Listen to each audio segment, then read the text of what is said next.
안녕하세요. 마케팅 읽어주는 제인의 마케터 제인입니다. 오늘 7번째로 이야기 나눠볼 책은 마케팅 하지 않는 마케터라는 책인데요. 이 책이 부제목을 보면 디지털 시대 마케터의 미래라고 쓰여 있고요. 질문이 4차 산업혁명이 뒤바꾼 시장에서 어떻게 살아남을 것인가 라고 적혀 있거든요. 이 커다란 질문에 대해서 한 권의 책이 길게 답변을 하고 있다고 보시면 될 것 같아요. 디지털 시대에 저도 마케팅 일을 시작해서 책을 읽으면서 책이 모든 챕터가 꽉꽉 차 있어서 알맹이 건져 올리기 정말 힘들었는데 오늘의 알맹이는 그 역사를 잊은 마케터에게 미래는 없다라는 마음으로 변화의 본질을 어떻게 하면 꿰뚫어 볼까 고민을 하다가 좀 과거, 현재, 미래의 순으로 시계열로 점검해서 책의 내용을 살펴보려고 해요. 여기 시작하면서 되게 멋있는 문장이 하나 나오는데 세상에 변하지 않는 것은 없다. 변하지 않는 것이 있다면 이 세상에 변하지 않는 것은 없다 라는 명제뿐. 그러니까 모든 것은 변한다 라는 이야기잖아요. 그 이야기를 시작으로 마케팅 하지 않는 마케터 책의 알맹이를 열어보도록 하겠습니다. 첫 번째는 그 과거의 마케팅 환경에 대해서 먼저 얘기해 보려고 해요. 과거를 살펴보려고 하는데 산업혁명 위주로 한번 들여다볼게요. 산업혁명의 발달은 시장을 만드는 거였기도 하니까 마케팅이 일하게 되는 마켓에 대한 이야기가 될 수도 있을 것 같거든요. 익히 너무나 잘 알고 있겠지만 한번 점검한다는 마음으로 요약 정리해서 말씀드리겠습니다. 1차 산업혁명은 200년 전에 영국에서 증기의 힘을 사용한 기계화로 시작이 됐고 2차 산업혁명은 전기의 힘을 이용해서 대량 생산의 체계를 구축했고 3차 산업혁명은 정보기술 그리고 기술을 활용한 진보를 이루었던 시기였던 것 같고요. 우리들은 아마 이 유튜브를 보고 계시는 시청자분들 그리고 저 또한 3차 산업혁명의 기억이 되게 진하게 남아있는 세대가 아닐까 생각해요. 그리고 4차 산업혁명은 굉장히 얘기 많이 되고 있는데 지금 벌써 시작된 것 같기도 하고 앞으로 도래할 모든 세계 시기를 통틀어서 4차 산업혁명이라고 이야기하게 되는 것 같습니다. 근데 도대체 4차 산업혁명, 4차 산업혁명이라고 얘기하는 이것이 무엇인가, 어떤 혁명이 일어나길래 이렇게 다들 이야기하고 있나를 좀 열어보면 디지털 기술 기반의 변화라고 할 수 있는데 증기를 사용해서 개혁했던 것, 그리고 전기를 사용해서 혁신을 일으켰던 것, 정보기술이라고 한 단어로 함축할 수 있었던 것과 다르게 4차 산업혁명은 머신러닝 기반의 인공지능과 빅데이터, 가상현실, 사물인터넷 기술의 진화까지 단독으로 하나의 그 기술이 산업의 패러다임을 바꾼 게 아니라 여러 가지 복합적으로 다른 기술과 결합돼서 본질적인 변화를 일으키는 혁변이기 때문에 모두들 4차 산업혁명에 대해서 주목하고 공부하고 변화를 맞이할 태도를 취해야 된다라고 얘기하고 있는 것 같아요. 변화를 제대로 바라보지 못하면 변화하는 시대에 살아남을 수 없다라는 것이 책이 가지고 있는 시각이기도 하고 이 책이 나오게 된 요새 시기의 그 태도인 것 같기도 해요. 제가 책을 읽으면서 정말 그렇네 라고 깨닫게 됐었던 포인트가 있는데 1차 산업혁명은 약 40년 동안 지속이 됐었다고 하거든요. 그러니까 증기의 힘으로 이 기계화가 이루어진다는 걸 발견하고 혁명을 일으킨 다음부터도 40년 동안 그 혁명이 계속 지속됐던 기간이라고 얘기할 수 있는 거예요. 근데 3차 산업혁명이라는 그 제러미 리프킨이라는 미국의 경제학자이자 무명 비평가가 쓰셨던 책이 나온 지 7년쯤 됐을 무렵부터 4차 산업혁명을 이야기하기 시작했는데 그만큼 현재에 가까워질수록 기술 혁신이 일어나는 주기는 굉장히 급격히 빨라지고 있다고 볼 수 있을 것 같습니다. 그리고 4차 산업혁명의 특징이라고 하면 초연결과 초지능이라는 두 가지 키워드를 뽑을 수 있을 것 같은데요. 모든 것은 상호 연결되어 있고 지능화된 사회로 발전되고 또 하나의 변화가 다른 변화를 이끌어냄으로써 연속적으로 변화가 생길 것이다. 이게 4차 산업혁명의 포인트가 될 것 같아요. 두 번째 알맹이는 마켓 4.0으로 뽑아봤는데요. 4차 산업혁명이 시작됐고 그럼 시장은 어떤 변화가 있었는지에 대한 이야기를 나눠보려고 해요. 4차 산업혁명이 만들어낸 핵심은 마켓에 있어서 디지털 등을 활용한 새로운 마케팅 접근법이 생겼다는 것과 무엇보다 고객 경험 중심으로 설계되고 있다는 변화예요. 이 특징을 세 가지로 추려보면 개인화 마케팅, 자동화 마케팅, 최적의 타이밍을 찾아야 한다 이렇게 꼽을 수 있을 것 같은데요. 개인화 마케팅의 대표적인 사례로는 넷플릭스를 들 수 있을 것 같아요. 제가 구체적으로 설명 안 드려도 넷플릭스 한 번쯤 들어가 보셨던 경험을 머릿속에 떠올려 보시면 저는 누구님을 위한 추천이라고 해서 제가 자주 봤었거나 찜하기 목록에 올려놨었거나 최근에 봤었던 컨텐츠들을 앞으로 배치함으로써 저에 맞는 개인화된 추천 서비스들을 보여주죠. 그게 이제 넷플릭스의 컨텐츠를 소비하게끔 하는 마케팅 전략이라고 이해되고요. 두 번째는 자동화 마케팅인데, 자동화 마케팅은 예전에는 고객들의 그 프로세스를 정확하게 분류하기도 힘들었고 고객들을 분류한다 한들 분류된 고객들한테 각각에 맞는 메시지들을 도달시키기도 힘들었을 텐데, 이제는 고객들이 데이터를 다 남기고 가지고 데이터를 기반으로 잠재 고객을 충성 고객, 관심 고객, 또 관망하는 고객 정도로 분류해서 메시지를 베리에이션 하여 시스템에 적용시키면 각각에 맞는 메시지들이 이제 고객 그룹별로 도달한다라고 볼 수 있을 것 같아요. 이게 시스템화되고 체계화돼서 돌아가게 되면 그게 곧 자동화 마케팅이 될 수 있을 것 같고요. 최적의 타이밍이라는 것은 예전에는 그 마케팅 메시지를 뿌리는데도 되게 오랜 시간 준비해야 되고 마케팅 메시지가 뿌려지는 시기도 되게 길게 잡아야 되고 그랬었던 것 같은데, 요새 제가 운영하는 마케팅 채널만 해도 실시간으로 온오프 끄고 켤 수 있는 전략을 쓸 수 있거든요. 그러다 보니 철저하게 소비자가 필요한 타이밍에 맞춰서 소비자 니즈 기반의 커뮤니케이션 메시지를 쏘고 그 타이밍을 찾아 나가야 된다, 이렇게 이해해 볼 수 있을 것 같아요. 그럼 이제 마켓 4.0 시대에 마케터는 어떤 역할을 해야 되냐라고 했을 때, 소비자와 소통하는 커뮤니케이터 혹은 새로운 개념의 소통꾼, 이렇게 이해할 수 있을 것 같거든요. 그리고 개인화, 자동화, 최적의 타이밍을 찾는 이런 마케팅에서 더 이상 우연은 일어나지 않는다라고 저자는 되게 단호하게 말씀하십니다. 예전에는 그 이과, 문과 하는 형태의 전공 기반한 그 전문가들이 마케팅의 어떤 영역들을 차지하고 있었는데, 이제는 그 하나의 변화가 새로운 변화를 이끌어내는 4차 산업혁명 시대를 맞이하여 더 이상 그런 분할된 사고는 작동하지 않고 이과적 사고와 문과적 사고를 분리하여 생각하는 것은 자멸을 자처하는 일이다 라고까지 얘기하시거든요. 그러면 어떤 사람이 살아남느냐? 창의성, 융합성, 문제 해결 능력을 갖춘 멀티플레이어가 살아남는다 라고 얘기하세요. 이렇게 그 복합적인 그 생존법에 대해서 쭉 얘기하고 중간중간 되게 가슴에 콕콕 박히는 명언들 혹은 좀 유명한 저자들이 말했었던 인용구들이 나오는데, 그 중에서 마켓 4.0 시대의 마케터한테 해주는 이야기로 놀랍게도 칭기스칸의 대사가 한 줄 나와요. 읽어드리면, 성을 쌓고 살아가는 자는 반드시 망할 것이며 끊임없이 이동하는 자만이 살아남을 것이다 라는 대사가 있거든요.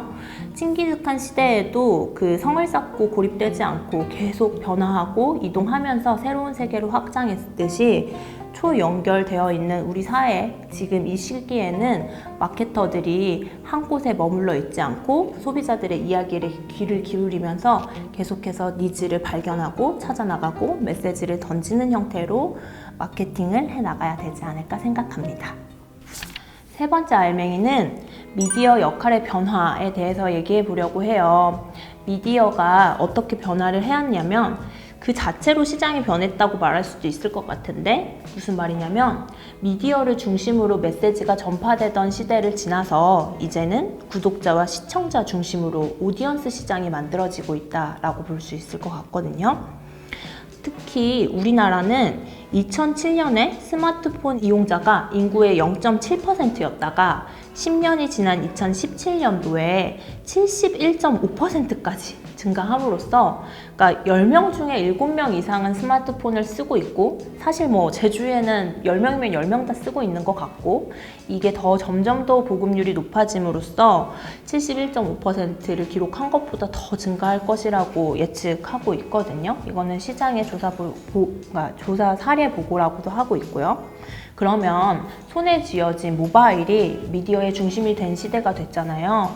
그래서 우리가 지금 맞닿아 있는 미디어는 뭐 TV나 전통 매체인 4대 매체가 아니고 디지털, 뭐 온라인, 모바일 이렇게 이해해 볼 수 있을 것 같아요. 그럼으로써 마케팅도 온라인 마케팅, 인터넷 마케팅, 모바일 마케팅 혹은 디지털 마케팅이라고 정의를 내려볼 수 있을 것 같습니다.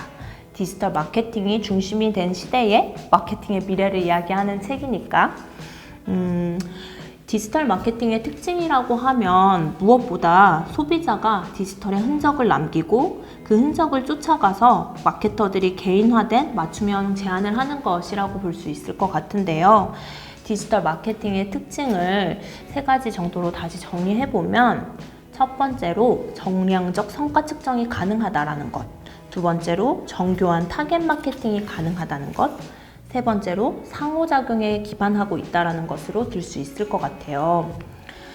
성과 측정의 측면을 조금 설명드리면, 디지털 마케팅을 하게 된 이후로는 우리가 돈을 얼마 썼고 비용 지출에 따른 성과는 어느 정도 일어났다라는 것을 정확하게 추적해서 트래킹하고 리포팅까지 할 수 있게 되었거든요.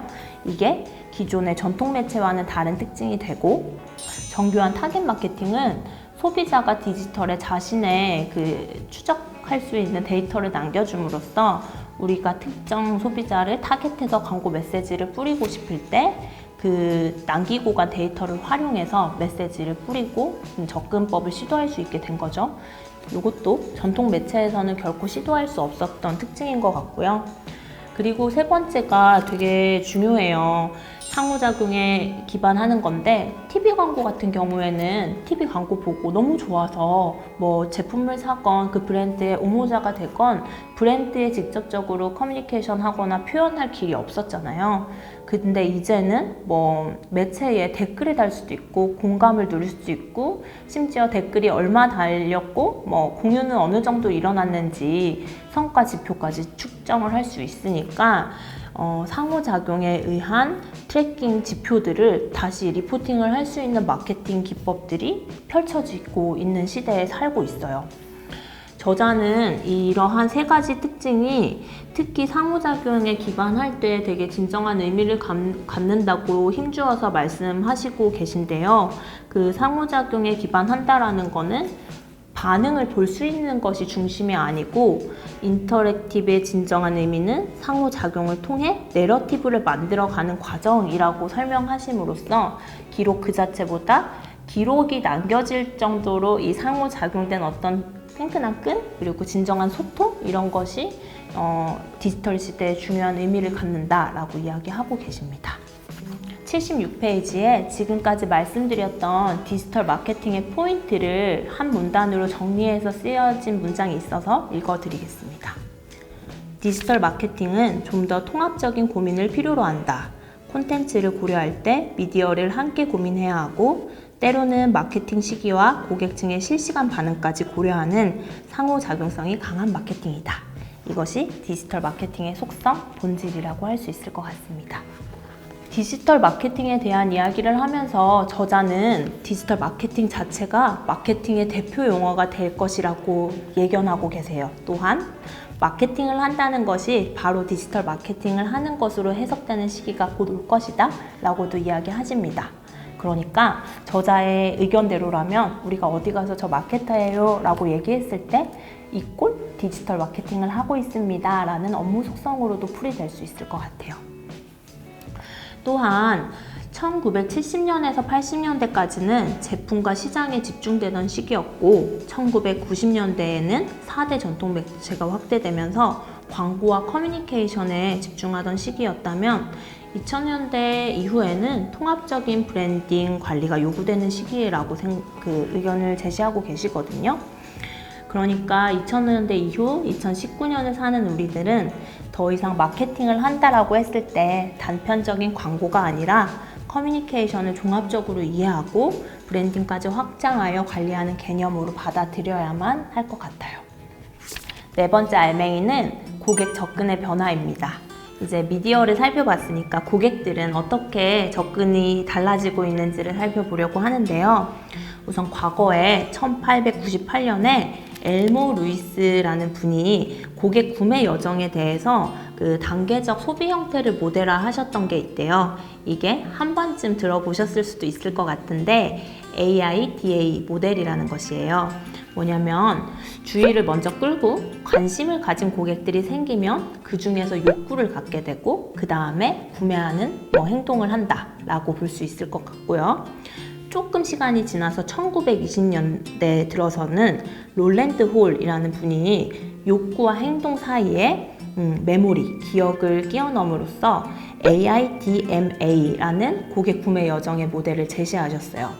그리고 최근에 들어와서 일본 광고 대행사인 댄스에서 타인 또는 커뮤니티로 확장을 고려해서 AISAS라는 고객 구매 모델을 이제 제시하였는데 이거는 주의를 기울인 다음에 관심을 갖게 하고 그 다음에 S가 서치예요. 검색한 고객들 중에 행동하는 고객들이 생기고 행동한 고객 중에 공유하는 고객이 마지막으로 생긴다라는 쉐어라는 단어를 제시하는 건데 이러한 변화의 흐름의 특징은 무엇이냐면 기존에는 그 퍼널이라는 게 깔때기잖아요. 고객들이 이렇게 깔때기 모양으로 필터링 되었다고 하면 이 선형적 패턴이 그 시대의 진화와 4차 산업혁명, 그 시대의 혁명 같은 것과 함께 서로 연결된 선순환 프로세스 형태로의 변화가 있었다라고 볼 수 있을 것 같아요.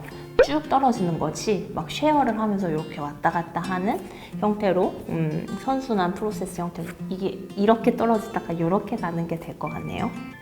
86페이지에 가면 필립 코틀러의 마켓 4.0에 나오는 문장 중에 연결성이 마케팅 전략의 핵심이다 라는 그 인용구를 사용하시면서 저자의 의견이 잘 정리되어 있어서 한 문단을 읽어드릴게요.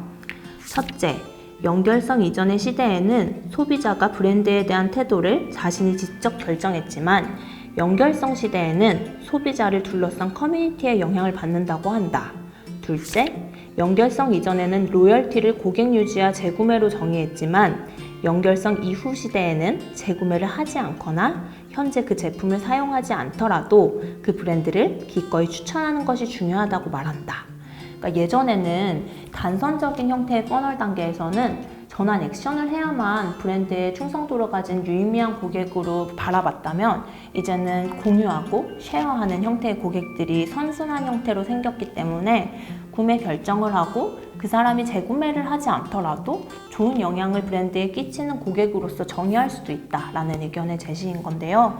이것도 초연결 시대가 가지는 힘이 아닐까 생각해요.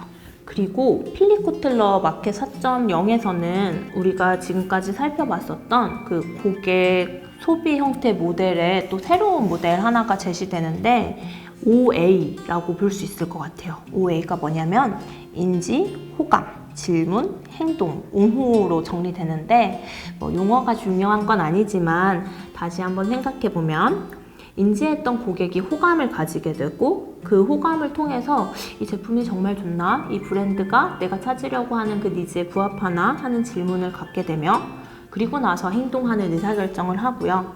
의사결정 후에는 브랜드를 옹호하는 로열티를 가진 고객이 된다. 이런 정리일 수 있을 것 같아요. 그리고 그 필립 코틀러는 무엇보다 이 OA 단계에서 에스크, 질문, 세 번째 단계를 중요하게 보고 있는데 이 질문 단계에 대한 대응을 제일 잘하는 브랜드로 애플을 꼽습니다.